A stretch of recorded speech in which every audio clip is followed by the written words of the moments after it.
Hello, welcome to Micro-Histories. I'm your host, Jason Bischoff-Wurstle for the New Haven Museum, and today we're at one of my all-time favorite New Haven spots, Long Wharf. If you've only ever just driven by, either on I-95 or here on Long Wharf Drive on your way to IKEA, you may have wondered, what is this great big concrete slab out here, and what's its importance? Its importance is vital to the history of New Haven, as New Haven circled around this wharf in its early colonial history. If you don't know, the harbor behind me is really rather shallow. Its shallowness has allowed it to not grow, or rather the city to not grow, like areas like New York or Boston, which have deeper harbors. And it was always an issue back to the days of settlement. Thus, New Haven had to become an economic entity unto itself. And in order to do that, when you're based on the saltwater, you need to be able to reach it and be able to park ships and bring cargo in and out. With New Haven's notoriously shallow harbor, a long wharf was necessary. The original Long Wharf, believe it or not, started from approximately the spot of the former New Haven Coliseum. The first wharf began in 1663, and by 1731 was the first mention of a union wharf. And keep in mind the term union literally was a union of different investors and business people putting their monies together to try to make things easier for them with shipping and trade. That was the beginning of the Long Wharf. Let's dive in.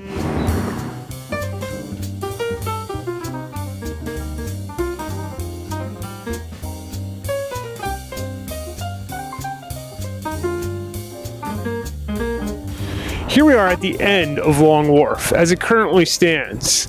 And this, at one point, was the very end, when it was constructed to its longest length in 1812.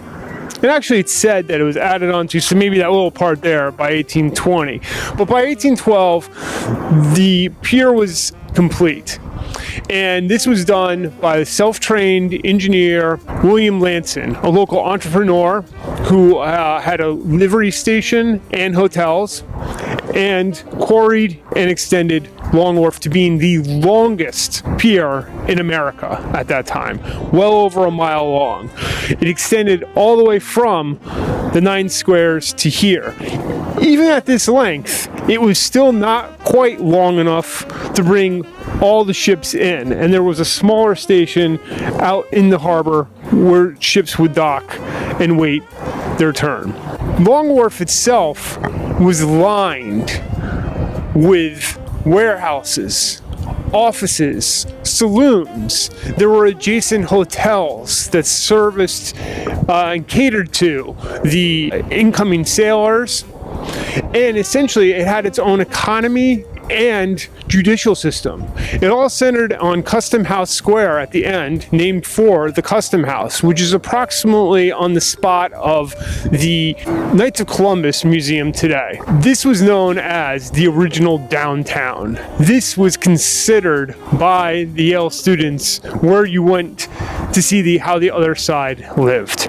And the adjacent area between here and downtown was built up to cater to the maritime trades. So what brought about the decline of Long Wharf as an economic centerpiece to the city and the city's original downtown?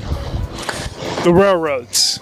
The railroad began to expand, and that was due in part to the failure of the Farmington Canal.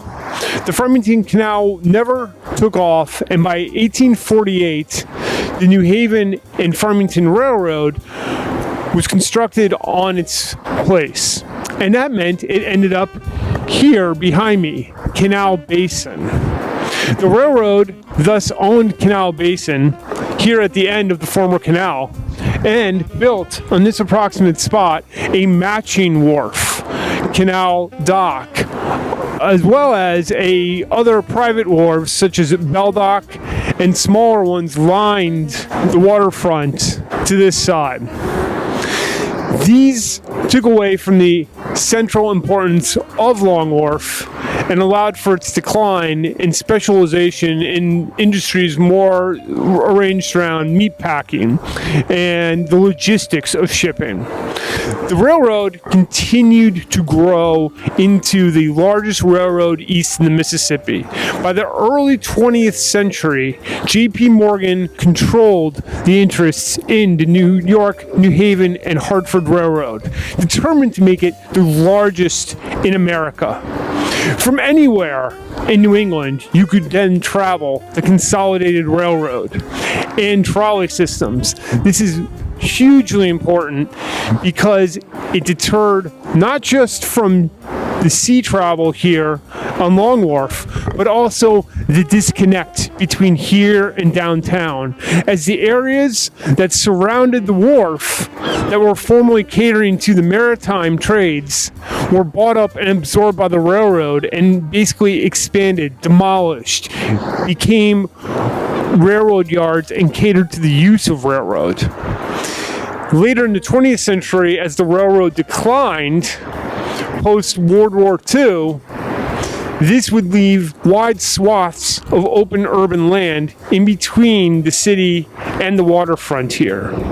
And Long Wharf was all but abandoned by that point.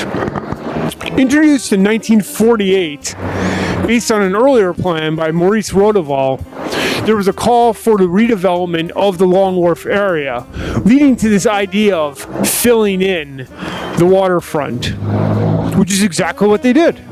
They filled in this area, and as I mentioned earlier, we were standing on literal fill dredged from the harbor.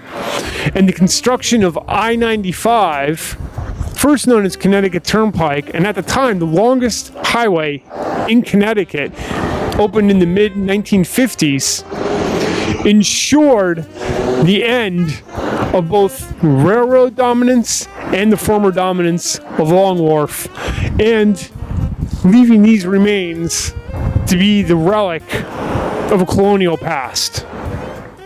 By the 1950s, the Connecticut Turnpike was constructed on the filled-in harbor land here, dredged from the harbor and placed here.